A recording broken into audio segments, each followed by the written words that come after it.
You were born into a life that never felt normal. The moment you opened your eyes, you weren't in a small, quiet room like most babies. You were in a massive golden nursery surrounded by silence and security. Men in dark suits stood by every wall, watching, unmoving like statues. And above you, looking down into your crib, was the most powerful man in the country. You didn't understand it yet, but your life would never be yours. As a baby, even your simplest moments were different. You didn't cry for attention, because attention was already everywhere. The second you made a sound, someone rushed in. A nurse, a guard, a servant. You were never alone. Not for a second. Your crib wasn't just a crib. It was carved from polished wood, lined with silk, placed in a room bigger than most houses. Soft golden light filled the space every morning as the curtains opened automatically. You didn't grow up. You were raised. As you started crawling, you noticed something strange. The floor beneath you wasn't just a floor. It was endless. Long red carpets stretched across giant halls, disappearing into doors you weren't allowed to open. You crawled anyway. Every movement you made was followed by quiet footsteps behind you. Guards pretending not to watch, but always watching.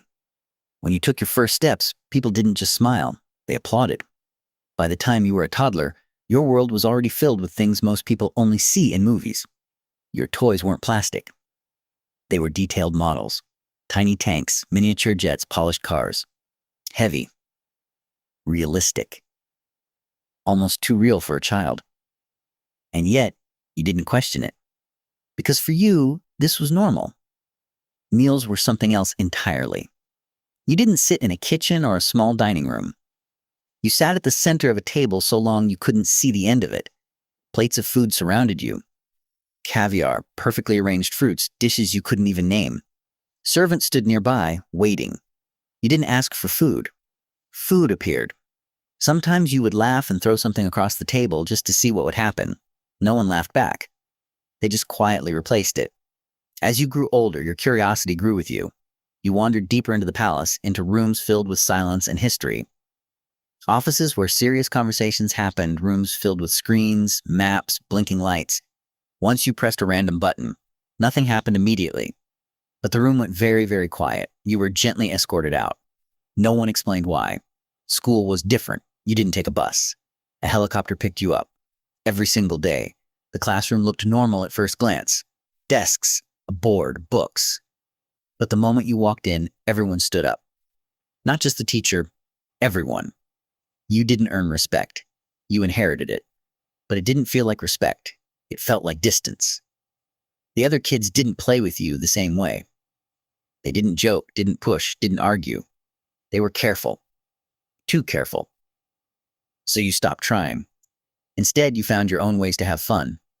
One day, you skipped class entirely. Not by sneaking out, but by flying out. A jetpack, given to you as a gift, carried you high above the city. The buildings looked small, the people invisible. For the first time, you felt something close to freedom. But even there, you weren't alone. A helicopter followed you at a distance, always watching. Back at home, your playground was everything, an entire amusement park. Empty except for you. You rode every ride as many times as you wanted. No lines, no waiting, no other voices. At first, it felt amazing. Then, quiet. Too quiet. You tried something different. The forest. That's where things became surreal. Instead of pets, you had bears. Real ones. But they didn't act wild around you.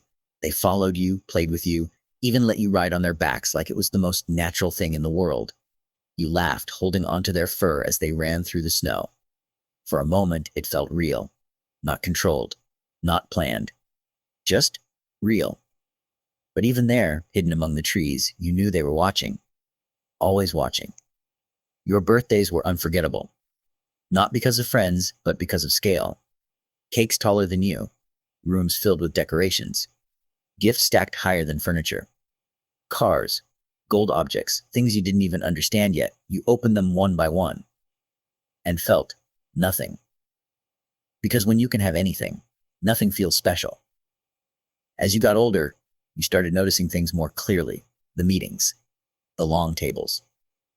The serious faces. You would sit quietly, swinging your legs, completely bored while adults discussed things that felt heavy, important, distant. Sometimes you fell asleep right